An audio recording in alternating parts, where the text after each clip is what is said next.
Students, on the previous day, we have learned about architecture, agriculture, and administrative system of Chola dynasty. Today, we shall learn about the Tang dynasty of China. Tang dynasty was an ancient China dynasty. Now, let's read the book.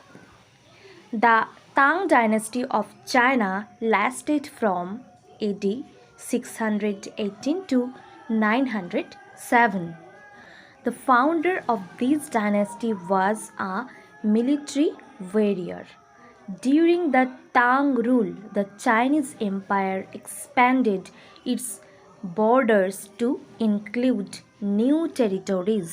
The Tangs introduced civil service examination for obtaining high positions in the government administration.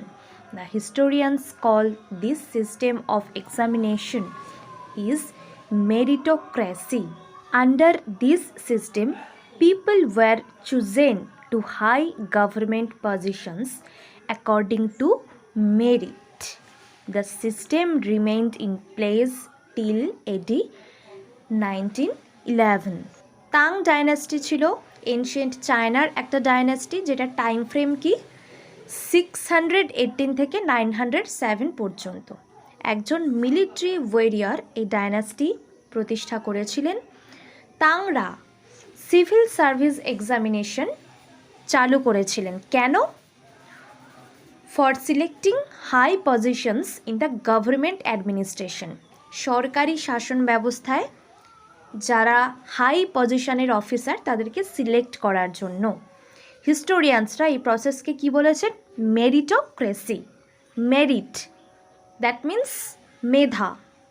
Okay, so মেধা বা মেরিটের ওপর depend করে যে system তৈরি হয়েছিল under the Tang dynasty, the system is called meritocracy. যেখানে কি করা হতো? এক্সামিনেশন বা পরীক্ষার মাধ্যমে হাই পোস্টের অফিসারদেরকে সিলেক্ট করা হতো এবং এই সিস্টেম চালু ছিল 1911 এডি পর্যন্ত। The Tang capital Xi'an was the largest city of the world. It was visited by Indians, Japanese, Koreans, Turks and Iranians. To make traveling easy, they had constructed roads and waterways. This helped in increasing the wealth of the empire through trade. Tang ডাইনাস্টির capital ছিল Xi'an এবং তাংরা প্রচুর রাস্তা এবং জলপথ, waterways that means জলপথ নির্মাণ করেছিল। Look at this picture, this is emperor Xuanzong of Tang dynasty. Now inscription and text. Who could be a member of a sabha? Okay, সভার সম্পর্কে তোমরা জানো, চোল অ্যাডমিনিস্ট্রেশনের একটা ইম্পর্টেন্ট ইনস্টিটিউশন ছিল সভা। দ্য উত্তরা মেরুর ইনস্ক্রিপশন লেজ ডাউন। উত্তরা মেরু ইনস্ক্রিপশন থেকে চোল অ্যাডমিনিস্ট্রেটিভ সিস্টেম সম্পর্কে ডিটেল ইনফরমেশন রয়েছে। নাও all those who wish to become member of the Sabha could be owners of land from which land revenue is collected. সভার যারা সদস্য হবেন তাদের নিজস্ব ল্যান্ড থাকতে হবে যেখান থেকে ল্যান্ড ট্যাক্স কালেক্ট করা হয়। They should have their own homes. তাদের নিজেদের বাড়ি থাকতে হবে। They should be between 35 and 70 years of age. বয়স হতে হবে 35 থেকে 70। They should have knowledge of the Vedas. Vedas বা বেদ সম্পর্কে তাদের নলেজ থাকতে হবে। They should be well versed in administrative matters and honest. Administrative matters সম্পর্কে নলেজ থাকতে হবে এবং অনেস্ট হতে হবে। If anyone has been a member of any committee in the last 3 years, he cannot become a member of another committee. That means একই সাথে দুটো কমিটির মেম্বারশিপ নেওয়া যাবে না। Anyone who has not submitted his accounts and those of his relatives cannot contest the election. While inscriptions tell us about king and powerful men. Here is an expert from the Periya Puranam, a 12th century Tamil work which informs us about the lives of ordinary men and women. Periya পুরাণাম থেকে আমরা সাধারণ মানুষ বা ordinary পিপলসদের কথা জানতে পারি। On the outskirts of Adanur was a small hamlet of Pulayas, a name used for a social group considered outcast by Brahmins and Vellalas.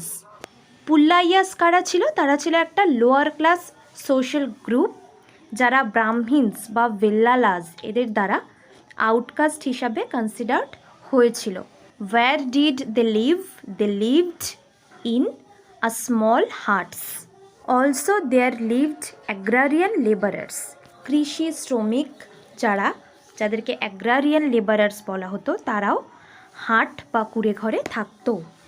In the thresholds of the huts covered with stripes of leather, বাড়ির দরজায় চামড়া বা লেদারের stripes রাখা থাকতো।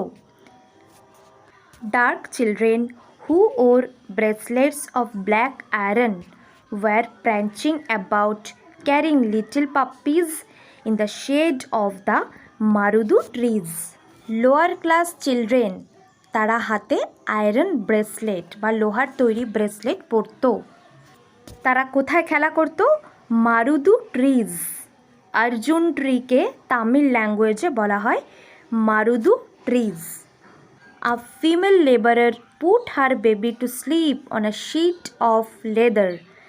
There were mango trees from whose branches drums were hanging, and under the coconut palms, in little hollows of the ground, teeny-headed bitches lay after whelping. Under the shade of the kanji tree spread the voice of the wavy-haired Pulaya women, singing as they were husking paddy. So, from the Periya Puranam text, which was a Tamil text, we know about the lifestyle of ordinary men and women, and they mainly belonged to Pulayas group. Okay, তারা Pulayas group থেকে belong করতো, and Pulayas female were also engaged in farming occupation as laborer. Okay, Pulayas কাস্টের যারা female তারা লেবারিং ওয়ার্কের সাথেও যুক্ত ছিল। তারা একই সাথে ধান চাষ করতো এবং গান গাইতো।